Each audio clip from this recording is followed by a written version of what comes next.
The Fox and the Grapes. Once upon a time, in a lush and vibrant forest, a clever but somewhat lazy fox named Freddie was wandering around in search of food.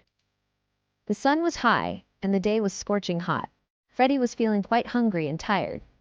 As Freddie trotted along the forest path, he suddenly spotted a large, ripe bunch of grapes hanging from a vine that was entwined around the branches of a tall tree.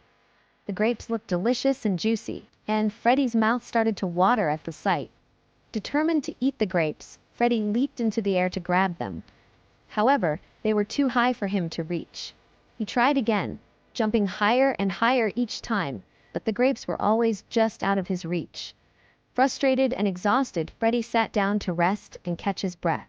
He looked up at the grapes, and an idea formed in his mind. Freddie decided to climb the tree to get closer to the grapes. But climbing the tree proved to be more challenging than he had anticipated.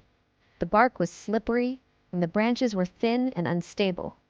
After several unsuccessful attempts, Freddie finally gave up. As he walked away, he muttered to himself, "Those grapes are probably sour anyway. I don't really want them."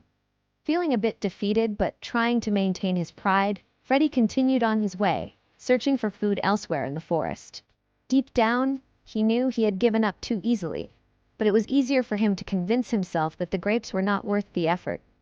And so, Freddie the Fox learned a valuable lesson. It's easy to despise what you cannot have. Sometimes, instead of facing our challenges head-on and persevering, we make excuses and convince ourselves that what we desire isn't worth it. Moral: